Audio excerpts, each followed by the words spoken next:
This is the Specialized Turbo, the first electric bike offering from Specialized, and this is actually available now for sale in the United States. It started out in Europe only, and they've actually optimized it. They've tuned it down a little bit so that it meets some legal requirements. I'm just going to hit the specs real quick. This is a 250 watt gearless hub motor that offers engine braking, I guess, and regenerative energy recuperation mode, which is pretty neat. I'm going to go into that in a little bit. Driving this thing is a 345 watt hour 36 volt 9 amp hour battery, and I love this thing. It actually shows you the power level right on the battery pack, and they've managed to put on braze-ons for putting a bottle cage, which is pretty cool. I mean, that's like directly onto the battery. There are several electric bikes out there that just forego water bottle mounts, but you know, you still get hot, you need water out here, so it's neat that they were able to do that. And then this thing, check it out. This is the plug for where you would put in when you charge the battery, and when you take off the plug cap, it just magnetically attaches to the side of the bike. So it's those little fun extras that really kind of delighters on this bike, and there are a few others. So check this out. They've actually got a carbon fiber bash guard on the front ring. This whole thing has carbon sort of interwoven to try to keep it light, but it's still it's a fairly heavy bike. This isn't nearly as light as a regular road bike or whatnot, but you get that boost from the electric motor.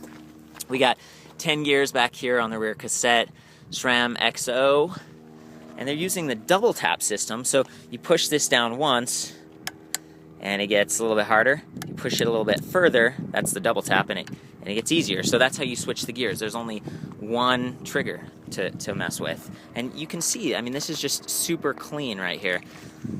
And that includes how the wires are run through the bike itself. They're all integrated into that down tube. So the bike, it's very aesthetically pleasing. Really, really nice to look at. And it rides super quiet, super smooth. These tires, they're kind of like slicks. They're a little bit oversized. Electrac is what they're calling it, and they work really well. But one thing that this bike doesn't have a lot of is suspension. There's no shock on the front fork or seat post here.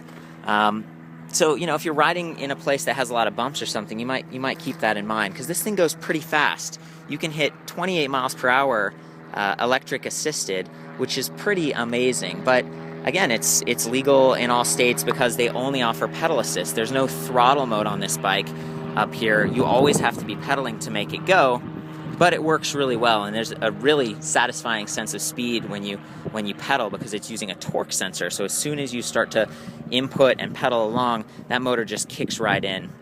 And there are two modes to choose from for that. So right now it's in like turbo mode. It's like the highest mode. Then you can go down to eco mode. You're going to get more range that way. Or no mode, just sort of like pedaling along as if it was a normal bike.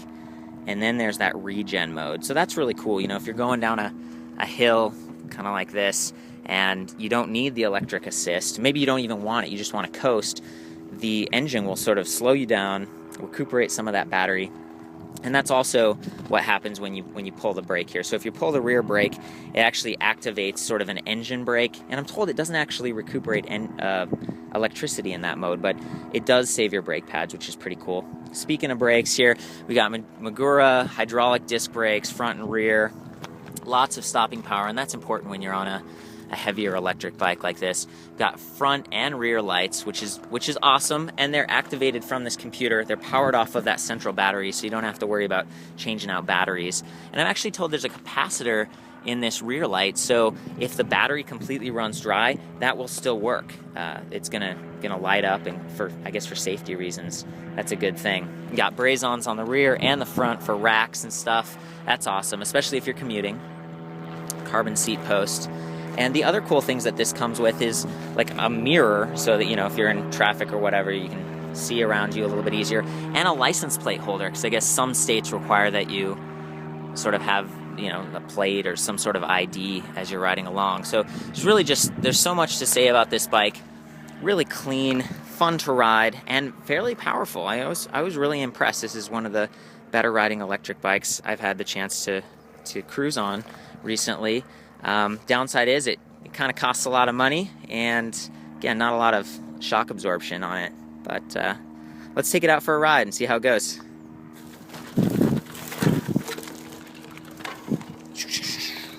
And I love the pedals that it comes with. Not going to slip off or anything. So I'm going to put it into regen mode. There we go. And I'm going down a hill, so it's going to capture some of that energy and help to recharge the battery a little bit. Kind of a nice feature. Several bikes out there with the gearless hub motors offer this.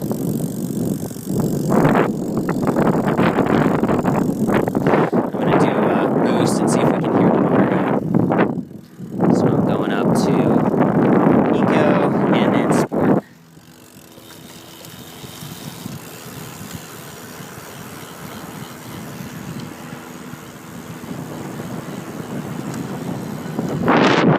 Yeah, just instant power. Instant power is the way I would describe this. Really satisfying. And I love the fact that for the rear brake, they do use that regenerative braking option. I'm going to turn around and go back up the hill here and shift gears a little bit. Oh, there we go. Look at that.